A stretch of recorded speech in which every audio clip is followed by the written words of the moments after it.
In this video, we're going to talk about perimeter, area, and volume of different shapes. Now, what we're going to do is a little different this time. I'm going to give you some formulas that you can look at that deal with perimeter, area, and volume. Let's talk about the difference first. Perimeter. If I were to have a rectangle, for example, that rectangle, if I had to walk all the way around it, that's the perimeter. Area is if I wanted to know all the area inside of it. Let's say I was having to mow that. What's the area? That's a two-dimensional. So those are very different. Perimeter is walking all the way around the outside of it. Area is what is all of that inside. Volume is if you were in 3 dimensions, you have something like that. What is the area inside of it? So if I opened up the lid and I was inside the box, what's the volume? Those are very different from one another. Here's what I want you to do. I want you to pause the video and write these down. And you may think, well, they're given to me. Well, when you see them again and write them again, you're going to be a lot better with them. And there's just so many formulas. So pause the video, write them down. We'll come back and we'll do a couple together. All right, so I'm going to zoom back out a little bit, and we're going to do a couple of problems. Okay? Here's an example. You've got a circumference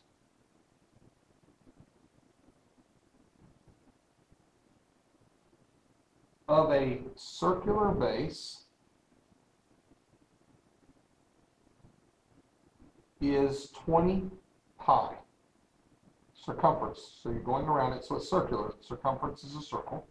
So it's an object that has a circular base that has 20 pi. Its volume is 192 pi. What's its height? And when you look at a question like that, it may be you may think, I don't know how to do that. Well, what you're going to want to do is find formulas that will help you. Well, you'll notice the circumference of a circle, circumference equals 2 pi r. And then it also talks about volume. So volume of a sphere is, especially if you're going to use the volume of just that, and in a question like this, they would tell you that volume is pi r squared h. Okay? And so they're going to give you sometimes, there it is right there of that cylinder. Okay? And so what they did is they give you some information. They said the circumference is 20 pi. So they gave you this answer. If they gave you that, you could divide by 2 pi. It's gone on that side. Pi's gone. 20 divided by 2 is 10. So r is 10. What is r? Radius. And so I also noticed that that formula right there has r. So volume is going to be equal to pi, r squared. 10 squared is 100, h.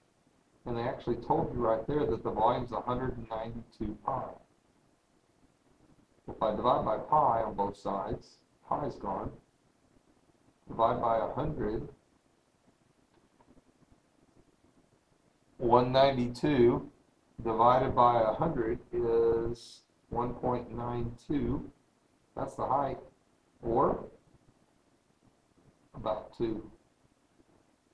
So you can look for an answer that says about 2. Now notice I took 2 formulas, circumference going around it, volume is filling it in, but they had the same variable. And so there was a way to solve that when you got this answer, it plugs into another one.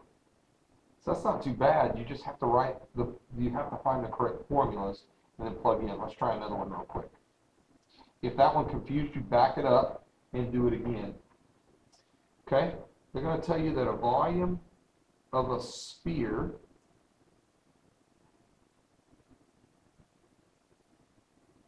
they want to know what is the volume of a sphere with a surface area of 256 pi inches squared. That seems like a lot of information. How am I going to do that? Well, you have to understand, first of all, what surface area is. If you wanted to paint something, then you're painting the whole surface. So you have a sphere and you're going to paint all the way around it. Well, they're telling you surface area. In this case, you'll notice surface area is not one of them here. So they're going to have to give you a formula. They just expect you to manipulate it. It's 4 pi r squared. So they're going to tell you of a sphere. There's its surface area. And it says, what's the volume? So if you find the volume of a sphere is 4/3 pi r cubed. There it is right there. And so how are we going to do that? Well, the surface area is 250, come on, Penny, there it goes, 256 pi. Well, I'm going to divide by 4, and I'm going to divide by pi to get rid of that. 4 and pi's gone. 256 divided by 4, well, I may not know that off the top of my head, but 256 divided by 4 is 64. 64 equals r squared. Well, I just need r, not r squared. So if I take the square root of both sides, what number times itself? 8. So my radius is 8. Notice r right here is going to jump over to this formula. So I'm going to have 4/3 times pi times r, which is 8 cubed. So 8 times 8 times 8. So 8 times 8, I know that's 64, times another 8 is 512. So that's 4/3 pi 512. So I need to, well, that's the same as over 1. So that means I'm going to multiply by 4 and divide by 3. So 512 times 4 equals, divided by 3 is 682.7 times pi. Now, if they're looking for a decimal, we know that pi equals 3.1415. So if I take that answer that I have times 3.1415, I get an answer of 2,100 and about 44. 2,144 inches squared. How do I know that? There it is right there. And I would find an answer that looks close to that. Now again, how did I do that? Well, they gave me surface area. So I took the formula they gave me, solved for r, plugged in r over here for volume, cubed it, times pi. So I had 512 times 4 divided by 3 gave me that answer, times pi.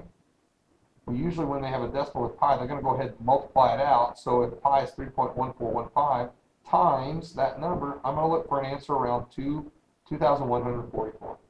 In the next video, you're going to try a couple of them on your own. Find the right formula, take your time, and solve. Perimeter, area, volume.